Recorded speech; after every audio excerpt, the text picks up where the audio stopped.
Hi guys, and welcome to another episode of Kabir Considers.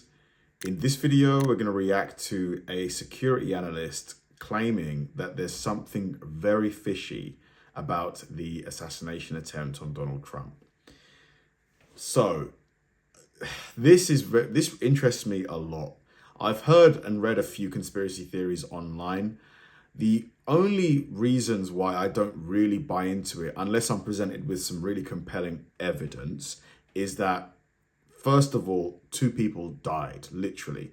An innocent man who was protecting his family, and, obviously the shooter themselves, like they actually died, And I just don't think to plan something like this, the amount of leaks that could, like, let's say it was an inside job, hypothetically, the amount of people that would need to be silent is considerable, and one leak of it would just completely wreck Donald Trump's political campaign, career. It would probably land him in legal trouble as well. So I just don't see, like, the risk reward isn't favorable to take on something like this for Donald Trump. So I just don't really believe that it is fake, but I'm the kind of person that if I'm presented with new data, I will change my outlook on anything. All I need is some evidence. So let's see what this guy has to say. Really interesting to wonder where this is going to go. Well, Will Geddes is now ready. He's an international security expert.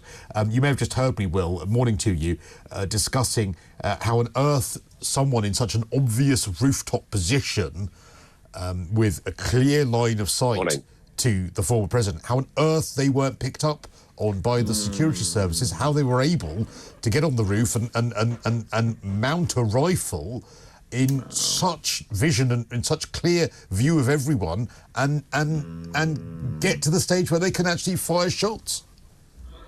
Yeah. It's astounding, Christo. I'll be honest with you, there is something a little bit fishy about this situation, because ultimately, when you're running the protection of a principal, one of the biggest concerns that you will always have is if you're taking them into open spaces, it could be out either singing, promoting, talking, canvassing, whatever it might be, that wherever you have that event, you want to lock it down, secure it as much as possible.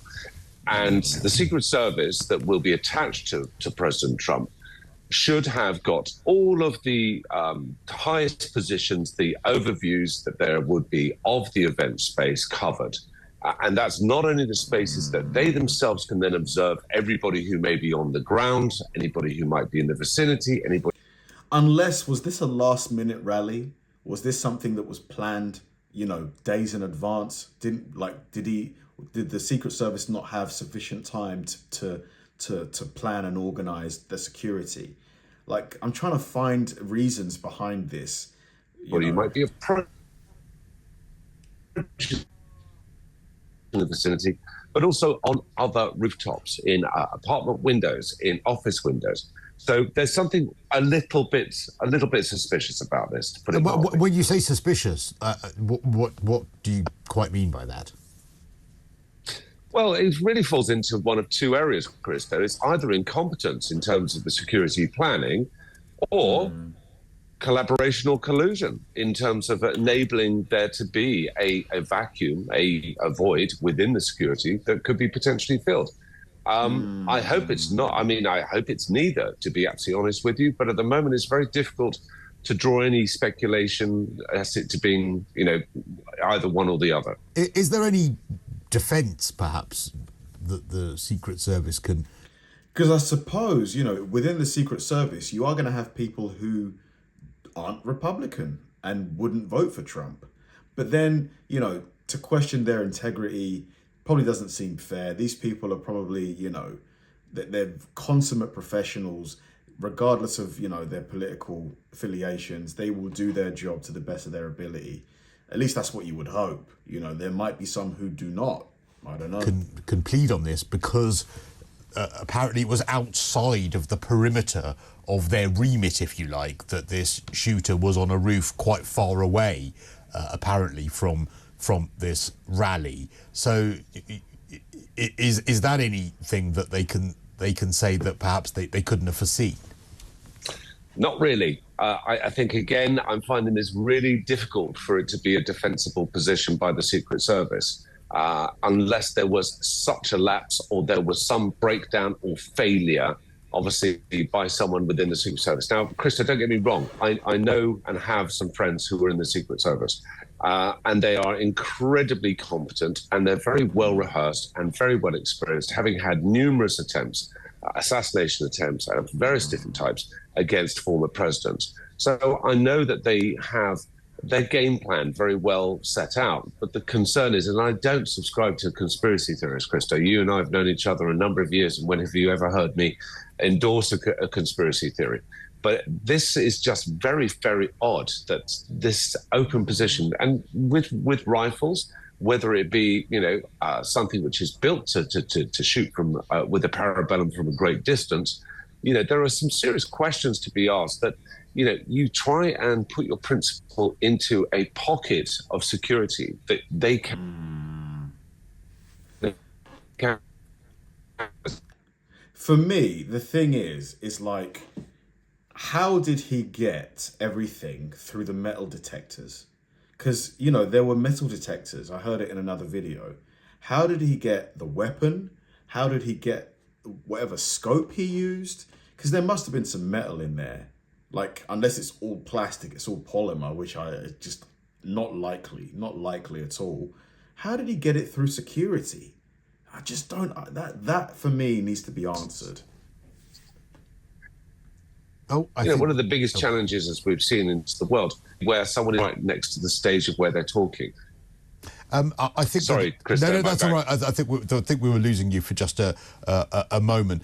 Listen, well, really interesting to get your update on this. I think we're losing the connection a little bit there, so we'll leave it. But thank you so much for telling us what you think of that. And again, I don't go for conspiracy theories much. I do a little bit, but not loads. But I can see where Will is coming from on that, because it is quite staggering. If you look at some of the footage, it's quite staggering, just the open space that this shooter was from.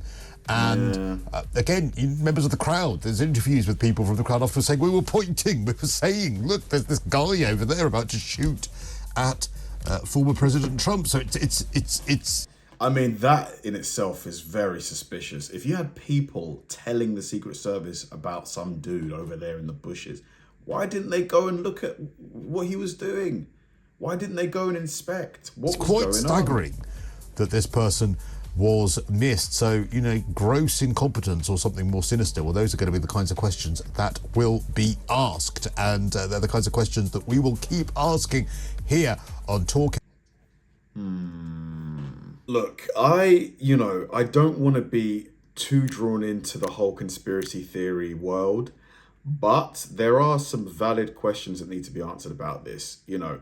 For me, after watching this video, the number one thing that needs to be looked into is if people in the crowd were pointing out at somebody with a rifle, if they were going to the Secret Service and saying, look, what is he doing? What is he doing? He has a gun. What is he doing? And the Secret Service did not investigate that. For me, that is alarm bells. That's like a red alert. Why were they not investigating that? I guess the counter argument could be the Secret Service, each person has been positioned in a certain area. They have a job to do.